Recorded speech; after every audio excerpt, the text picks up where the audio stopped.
Hey, how's it going, folks? I was been thinking about this topic, especially the last couple of days. The newly arrived migrants who most likely will buy the houses and to succeed to chase the Australian dream, which is fair enough. This type of, I last 2 days, I'm trying to dig about this information. Right now, first things first, my co-workers are international students and perhaps those are married, a lot more life skilled than me, or perhaps agency works as well. And I asked them, I see, would you ever buy a house in Australia? Of course, they will say yes. And then do I ask them, do you understand how it works? So, for example, when the bank says they'll give you 3.5 or 2% of interest rate, how many years would it be? And one of them did not know how to answer it. The other one did answer it, but says for the next 30 years. And I find it very strange when he says 30 years. He's from an Indian background, and he's been telling me in his country 3.52% will be 30 years. So no wonder why it makes a lot of sense where some, if it makes me realize that migrants from different country works differently. Some of them who says like they give them this amount of money to build a house from a land, and in return they have to give the money exact same amount of money back. So there's certain cultures who thinks like if you borrow 300,000, you return 300,000. Another co-worker has no idea.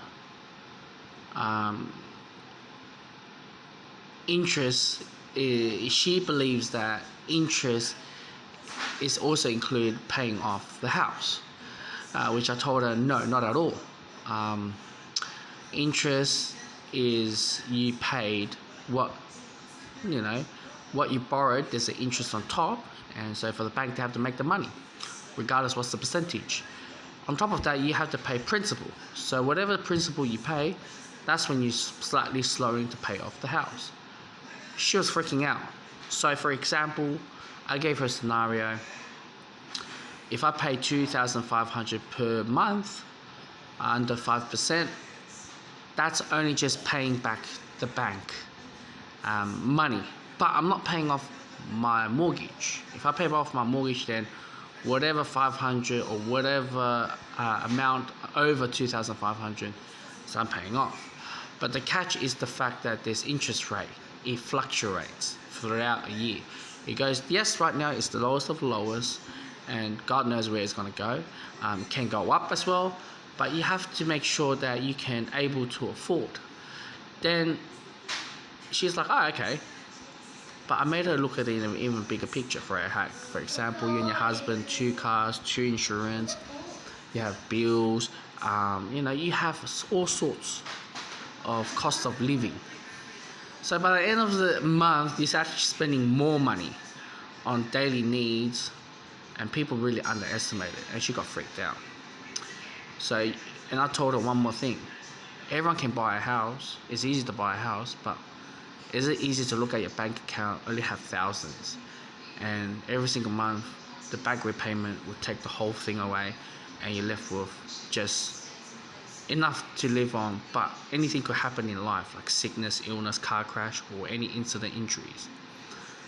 So yeah, I find it very interesting, like not only just migrant, but people in general have no idea what are they signing up into. They honestly believe that 3.5% was going to be next 30 years, but that's your fixed rate for 2-3 years. And whatever's that, good luck. You have interest rate goes up and down like a roller coaster. Alright, so I find it weird, but at the same time, it makes me understand where they're coming from. Like the one that's coming from an Indian background, 30 years, or another country. Getting a bank loan is not easy from their country. That's what they told me.